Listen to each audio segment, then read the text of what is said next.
Now, the next important topic of mundane astrology will be eclipses.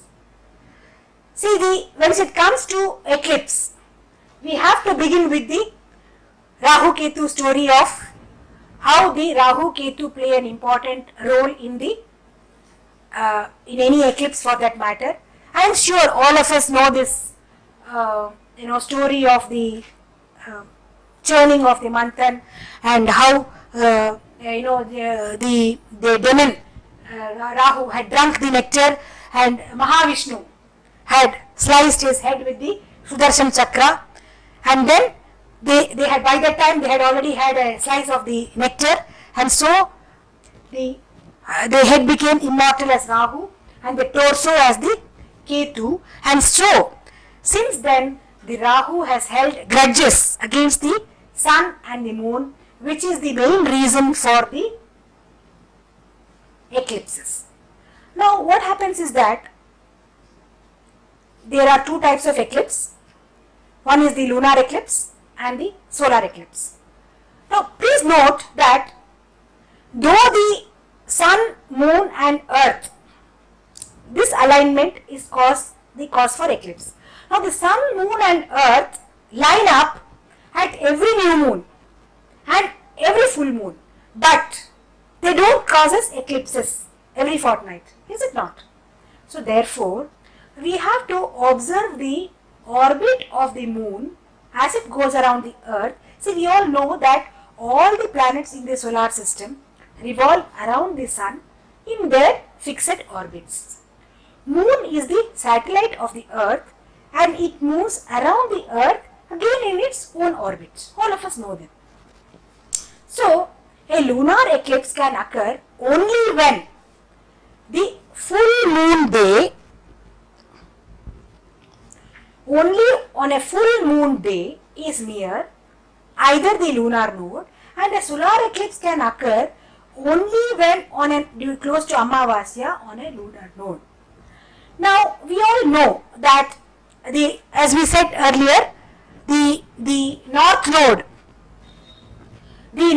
is the point where the orbit of the moon intercepts the orbit of the earth's pathway around the sun on its way to the northern hemisphere, northern plane of the ecliptic, and the south node is the point where the orbit of the moon intercepts the orbit of the earth's pathway around the sun towards its southern hemisphere, the southern plane of the ecliptic.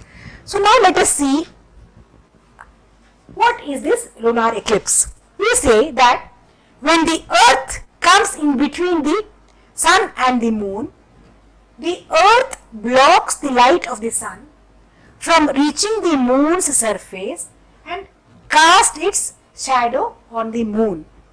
So what happens? It occurs on a full moon day. Now depending on how the sun, moon and earth line up, the lunar eclipse also can be categorized as partial when only a part of the moon moves into the shadow of the earth. Then there is the total lunar eclipse when the earth passes directly in front of the moon and casts its full shadow. So here I am not going into the details. These details of the lunar eclipse are given in the text again. I would like to talk about this eclipse which is going to happen tomorrow. Tomorrow, the 19th November 2021, on this Kartika Purnima, here what happens is that here we will talk about this is the longest partial lunar eclipse of the century, the longest in 580 years. This is the longest in 580 years. This happened almost 600 years earlier and will next happen only after another almost similar time of 600-700 years. And here, see, the duration is the longest. It is 3 hours, 28 minutes and 23 seconds. So this is going to be, though it is called partial, since it is going to be a longest eclipse, we would like to see what it has got in store for us. For India, it will be visible only in the northeastern parts of Arunachal Pradesh and Assam, but otherwise it is going to be visible in the border of Asia, the America and other places. So here what we see is, let us see a few details about this, because this is which is an event coming up, and here this is going to start at IST time 12:48 p.m. and scheduled to finish at 15:07 p.m. This is about the longest partial lunar eclipse, scheduled to be on 19 November 2021. So here it says that the Lagna, see here what we say is that the Meena Lagna, the time is actually Meena Lagna in a watery sign, and it is a Purnima, it's a Purnima day when sun and moon are aspecting. So moon is in the house of Venus, aspected by the sun. The sun and Ketu are in a watery sign. So here, and the dispositor of this place where the eclipse is taking, the Taurus, the dispositor is the Venus. Who is the dispositor? The owner of the house. The Venus has moved into the 8th house. The Venus is in the 8th house from the place of Lagna, and here what is happening is that here this eclipse is taking place in India's Lagna chart. India's Lagna is the Rishabha. So the total duration is a long time, and it's a long time. And here we see the eclipse is taking place in, the moon is going to be in Kritika Nakshatra. The moon is going to be taking place in the Kritika Nakshatra. Now the Kritika itself symbolizes war, and like a cutting knife, the symbol is Agni, and it shows a deep, sharp cutting nature.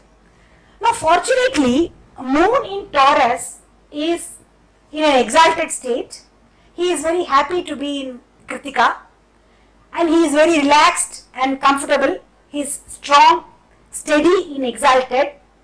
So he is emotionally steady.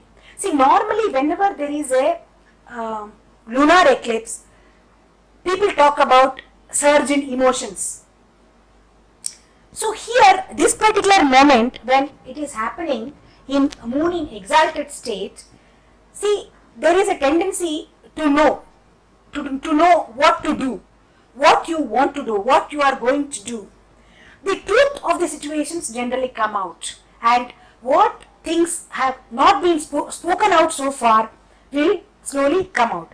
Normally in the eclipse charts, the results will be there for within the next 15 days. And though this is a partial lunar eclipse, see, almost 97% of the microbeaver moon will be covered by the Earth's shadow. So, and this is the eclipse where moon is in the farthest point from the Earth. So this will be very visibly seen from USA, Canada, South America, Antarctica, New Zealand, Philippines, and mostly in the Pacific Ocean. And see here, what is expected, what they say, what experts say is that this kind of wars generally they give rise to some kind of natural calamities. Here they are showing strong winds and coastal hazards, and they say that this is the earthy sign of Taurus. And here Mars is aspecting that. With all this, they say there could be strong winds and coastal hazards. And they also say that this is the sign of earthy materialistic sign representing cattle. So there may be damage to cattle's agricultural land, because Taurus represents agricultural land here. Okay, so then what else? They said this Taurus is the natural second house. Natural second house, which shows the food, the speech, the finances. So it is advised that one should be careful with respect to food and speech. Try to control entering into a debate or argument, and be very careful with your financial dealings. Better to put off financial dealings. See, eclipses don't come alone. So as we are going to see, it is going to be followed by a solar eclipse on the 4th of December. So this period of both these eclipses, better to hold on to any major financial decisions which can be taken at a later date. Then coming to real estate industry may suffer. Then calamities, as we said. Strategies, better to rethink. Even this, Indian economy may have mixed results, and rainfall will increase, causing flooding in certain areas, which we are already seeing in the southern part of India. There are heavy floods and red alerts going on. Then we said livestock has to be careful. Then here we are also seeing the earthy signs being activated. So the seismic activity and volcanic eruptions are likely, earthquake. And here, so we need to reflect and analyze and understand this present scenario, how it can affect here. So sun is in the 8th house. So this 8th house normally signifies regeneration. So the sun here will bring about some kind of regeneration for us, and also predicted are the production of crude oil and associated products will decrease. So hence the price of the petrol and diesel will increase. And then they say that there is always a possibility of the base camps, the army center and convoys, and a terrorist activity also is likely. And this northeastern India may face some kind of difficulties from the borders. So this is about the forthcoming eclipse. And then we see here, this is what we were talking about, the red moon. So what happens is that when the Earth's atmosphere scatters shorter wavelengths like blue outwards, while refracts longer redder wavelengths, so this is how the blood moon appears on a lunar eclipse. Okay, then what happens is that the effect of eclipses I am not touching upon, as these are all given in the books as well, the very much given in your text material. We will just see the solar eclipse. Having seen the lunar eclipse, now the solar eclipse, it occurs when the moon comes in between the sun and the earth. So as a result, the moon blocks the light from the sun from reaching the earth's surface and casts a shadow. This normally occurs on Amavasya. And here, depending on the distance of the moon from the earth, the eclipse can be partial. When the moon doesn't align completely with the sun, only a portion. Annular, when the moon covers the sun, but still the sun can be seen around the edges of the moon. Then the total, when the sun is completely covered by the moon, the sky becomes totally dark and it appears like night. So this is the theoretical aspect of the solar eclipse. And then this is a picture of the ensuing solar eclipse on the 4th of December 2021. So this is the picture given by NASA. And then let us see the chart of the 4th December 2021. So here what we see is that this is going to be on a Saturday on Amavasya, and we see here that the Sun, Moon and Ketu and Mars are all in Scorpio, aspected by Rahu from Taurus, and this is going to be a total solar eclipse visible from the south of Africa, south of Australia, and more prominently in the Pacific, Atlantic and Indian Oceans. So here what happens is that this is marking an end of a whole cycle of eclipses in the Rahu Ketu axis of Taurus and Scorpio. So what happens is that here now the moon in, we saw in the earlier lunar case where the moon was in an exalted state. Now this particular moon is in a totally debilitated state. The secretive moon debilitated in Scorpio. And what is the Scorpio? It is a water, fixed water. Now fixed water is just like an ice block which can come in your path. So what happens? This shows, and the sun is in Jyeshtha. Sun is in Jyeshtha. Now this particular sign shows this situation is not going to be easy for emotional digestion. It may lead to some kind of unrest.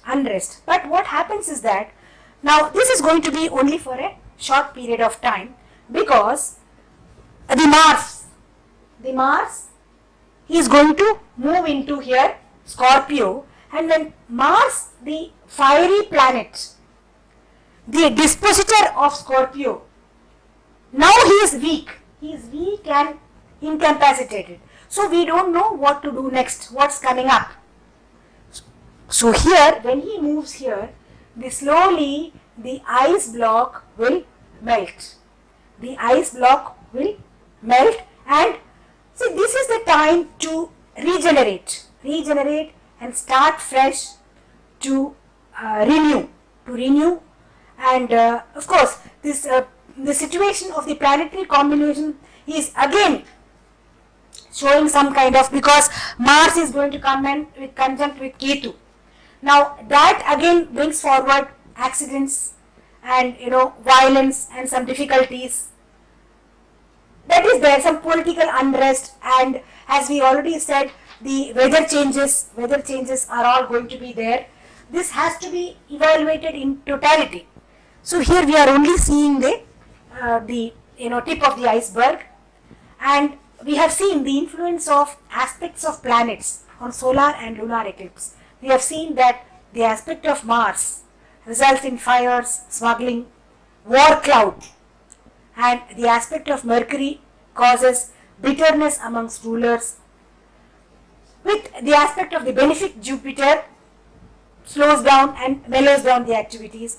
The aspect of Venus causes turmoil in the country, and the ripe crops can get destroyed, and the Saturn aspect causes drought, and causes thefts and frauds and so on.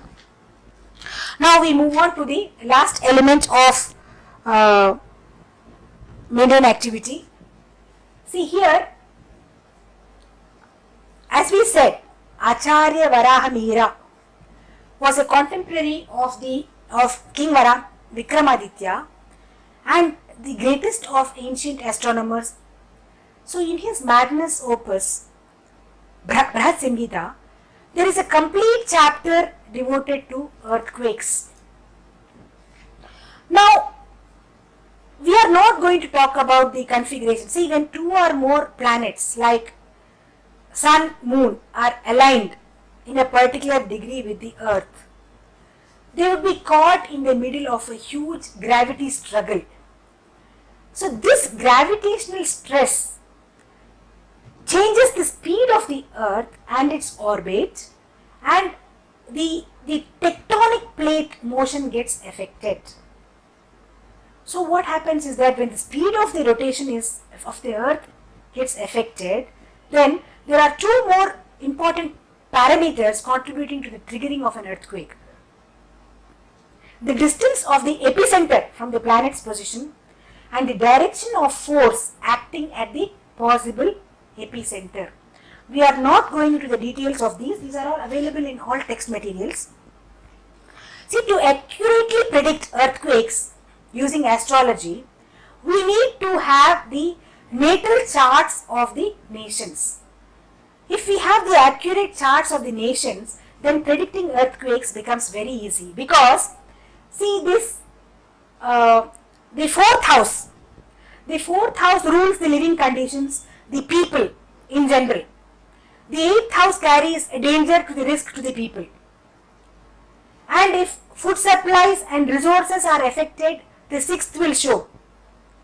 Then injury, disease, lack of shelter come in the domain of the 12th house. Then the second and the third houses also show the financial and the condition in the neighborhood. So all these have to be studied in totality. See, in ancient times, astrologers like Ptolemy was a master in mundane astrology, have given detailed explanation about the possibilities of planetary combinations and various other aspects here. Now see, here we see some astrological principles, like normally earthquake follow eclipses, as we have seen even in the recent study. Then we said adverse conjunctions between Mars and Saturn. Mars and Saturn adverse conjunction lead to warlike situations and earthquakes. Then we have also seen frequent happening of earthquakes when planets like Uranus, Saturn, Mars and Jupiter occupy Taurus or Scorpio. Then we have seen Saturn aspected by Mars and Sun. Earthquakes, volcano eruptions happen.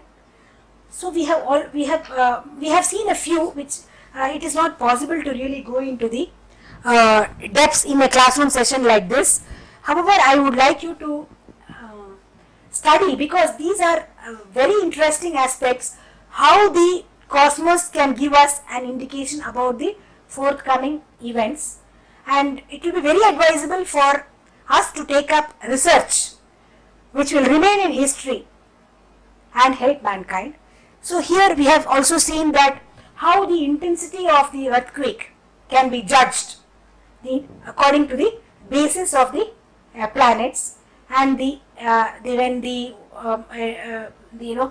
earthquake occurs in a particular planetary combinations, how when two or more planets conjunct in a particular sign, like when we said now they are in Taurus, it's an earthy sign, and that is why we are expecting major earth related events like earthquakes, as we said. And it is also found that at the time of an earthquake, at least one planet is normally retrograde.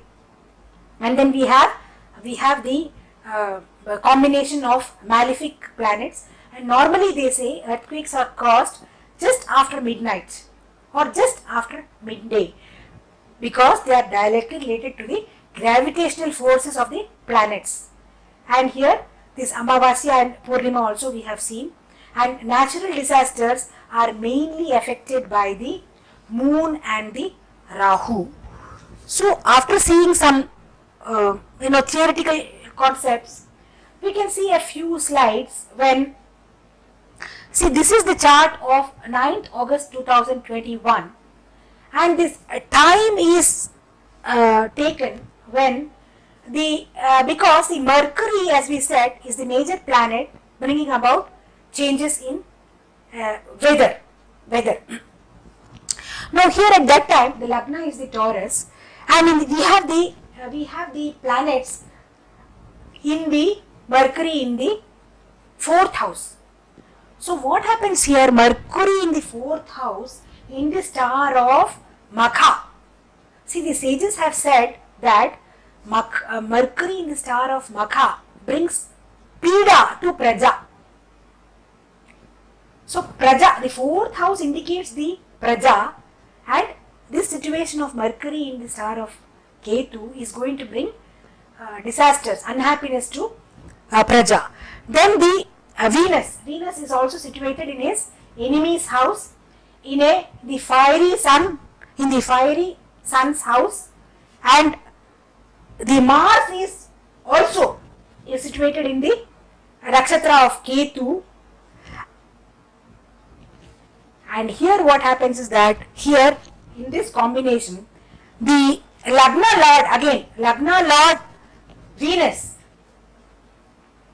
Lord Venus, and this Lagna Lord Venus is in his enemy sign, and this indicates the north and the northeast, showing heavy rains, flood, northeast and south, and in the hilly areas. So these charts are basically cast as a warning.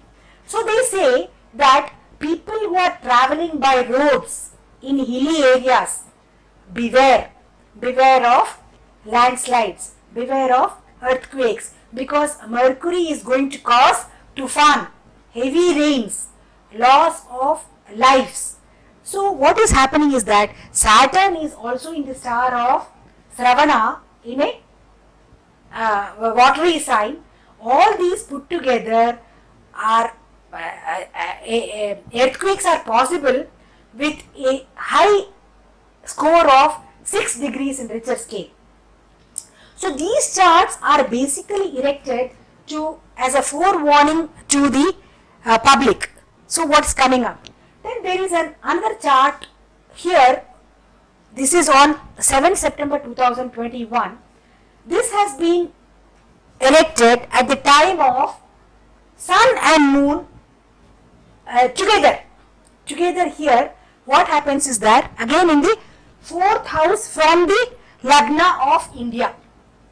In the 4th house of, because Lagna for India, according to the Independence Day chart, the Lagna is the Taurus, and 4th house is the people, the general people it causes. Okay, so here also this is showing that the areas of Assam, West Bengal, the UP, the Delhi, the Maharashtra, there may be difficulty to people showing, and they have given a high alert of earthquakes, plane crash, technical failure, train failure, and accidents and so on. All these things can be easily predicted from these solar ingress charts, or that is what Indian astrologers have to be generally very alert to reading the planetary positions. See here, this chart of 11th November 2021. See here, this shows, this has been cast with a view when the Mars and the Saturn occupy the same degrees. That is a caution point. And also see here, there is a mutual aspect between Mars and Saturn. Mars is aspecting the Saturn and Saturn is aspecting the Mars. So this shows many future incidents that can happen. See, for example, the Lagna Lord. Who is the Lagna Lord? The Mercury. We said the Mercury is the Karaka for Tufan and cold climates, and so this shows a very cold wind and stormy weather ahead. And incidentally, in the Navamsa also, he is the Lagna Lord in Mercury is the Lagna Lord. And see here, this combination of Mars, Mercury and Sun in the airy sign of Libra, this also shows an airy aggression. Then normally what happens is that, now what is predicted by experts is that there may be some fall of fast moving asteroids. So they say there could be some fast hitting asteroids, and they also say that scientists have a method to destroy asteroids as soon as they appear, and the asteroids will split into small particles. So here they are also predicting small meteorites falling. Okay, and since Capricorn is this house where earthquakes are studied basically, so here this also gives a warning about forthcoming earthquakes on account of these planetary positions, on account of the solar and lunar eclipse that are coming up, and they show that a earthquake of heavy intensity may come up, and this Saturn Mars also is going to trigger. There is going to be havoc from rains, and see here, this is what they say, the animals and the birds, they sense vibrations.